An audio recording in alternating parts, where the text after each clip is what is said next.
लाखों आज़मीन आज हज दा रुकने आज़म वकूफ अरफा अदा करनगे। हज दे रुकने आज़म की अदायगी लई लाखों आज़मीन मैदान अरफात विच पहुंचणगे, जिथे वो जोहर ते असर दी नमाज़ां कसरो जमा दी सूरत विच अदा करनगे। खुतबा हज सुननगे। मस्जिद निमरा विच खुतबा हज दिता जाएगा। मस्जिदुल हराम दे इमाम खतीब शेख माहिर हमदुल मईकली खुतबा हज देंगे, जिन्हों उर्दू समेत 50 ज़बानें नशर किया जाएगा। हुजाज सारा दिन मैदान अरफात विच इबादत ते दुआवां करदे गुजारनगे। अरफात विच हज दा खुतबा सुनन तो बाद जोहर ते असर दी नमाज मिला के अदा की जाएगी। मगरिब तो कबल हुजाज कराम मुज़दलिफा की तरफ रवाना होंगे तो उत्थे वो मगरिब ते इशा की नमाज इकट्ठी पढ़नगे।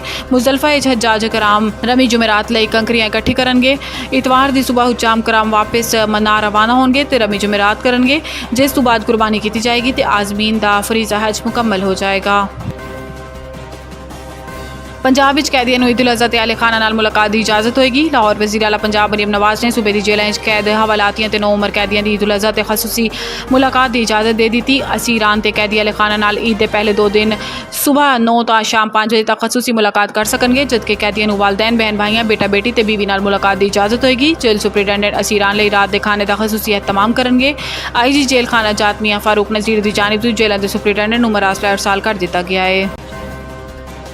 सिंध का तरक्याती बजट सब तो ज़्यादा है, पुरानी स्कीमां मुकम्मल करने से जोर होएगा। Karachi post budget press conference करते हुए मुराद अली शाह का कहना है कि निगरान हुकूमत के दौरान तरक्याती स्कीमां बंद करने तो उस रवी बजट में कोई नई स्कीम शामिल नहीं हुई। पुरानी स्कीमां मुकम्मल करने से जोर रहेगा। अलबत्ता सिंध का तरक्याती बजट बाकी सूबा के मुकाबले सब तो ज़्यादा है। इस दफ़ा का बजट गुज़िश्ता बजट तो 34% ज़्यादा है। असी बजट एहताब हासिल करांगे, अगले साल मजीद ग्रोथ की तरफ जावांगे। वज़ीर आला ने मजीद किया है कि इस माली साल शरह नमू का हदफ पूरा नहीं कर सके। अगले साल 3.5% शरह नमू का हदफ भी मुश्किल लगता है, मगर इन्हें पूरा करने की कोशिश करांगे, जबकि अगले साल सिंध रेवेन्यू बोर्ड का हदफ 350 अरब रुपए होएगा। इस्टैबलिशमेंट तो बैकडोर राबतन की जरूरत है, ना ही असी कर रहे हैं। बैरिस्टर सैफ ने कहा है कि अस्करी हुकाम हुकूमती फैसलों के हवाले तो वज़ीर आला नाल राबते च अस्करी हुकाम नाल राबते जारी रहने भी चाहिए ने। ताम इस्टैबलिशमेंट तो बैकडोर राबतों की जरूरत है, ना असी कर रहे हैं। इन्होंने कहा है कि साडा मकसद बराह रास्त राबते रखते हैं। बानी PTI ने मुल्क के सियासी इस्तेहकाम चाहने वालों नाल गलबात किया है। बैरिस्टर सैफ का कहना है कि रियासत की खराबी के जिम्मेदार नून लीग ते पीपल्स पार्टी के रहनुमा ने बानी PTI ने दोनों जमातों नाल राबता ना रखने की हदायत कर रखी है।